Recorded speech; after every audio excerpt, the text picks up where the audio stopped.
আমার আজকের ভিডিও প্রবাসী ভাইদের জন্য, বিশেষ করে প্রবাসী ভাইদের জন্য যারা বিয়ে করে প্রবাসী হয়েছেন।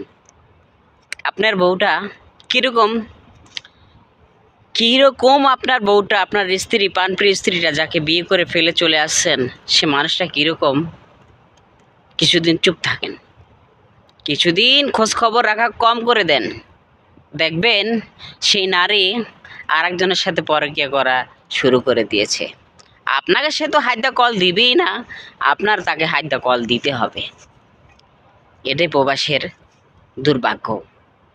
যখন একটি নারী একটি বাইরের পুরুষের ছোঁয়া পাবে প্রবাসী স্বামী বাদে, তখন দেখবেন আপনার প্রতি যোগাযোগটা খুব বেশি কমে যাবে, খুব বেশি। আপনাকে কল দিবেই না, আপনিও কল দিলে তাকে পাবেন না।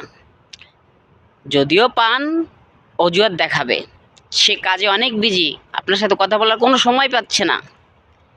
এটা বাস্তব কথা ভাই, ঠিক আছে?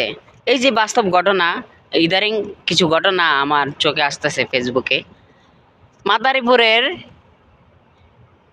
একটি প্রবাসী ছেলের বউ পরকীয়া করছে এক রাসেল ভাইয়ের সাথে।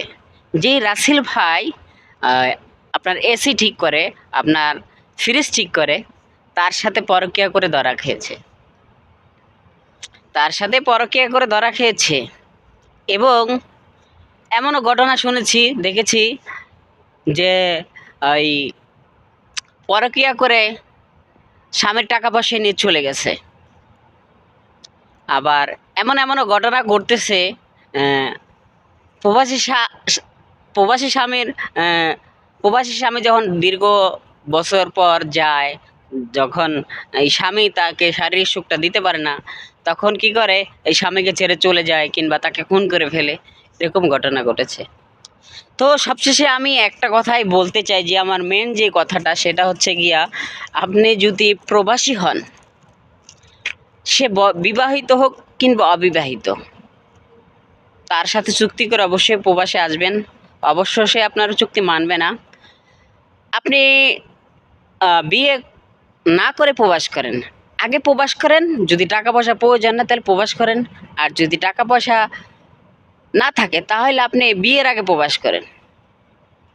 বিয়ের আগে প্রবাস করলে হবে কি, আপনার স্ত্রী আপনারই হবে, পরকীয়া করার সময় পাবেন না, আর বাড়তি একটা টেনশন আপনার মাথায় নিতেও হবে না। এটা বাস্তব কথা ভাই। এই যে ঘটনাগুলো বলছি, এই ঘটনাগুলো বাস্তব এবং সত্য। অনেক প্রবাসী ভাইয়ের জীবনে অনেক দুঃখ কষ্ট আছে শুনি।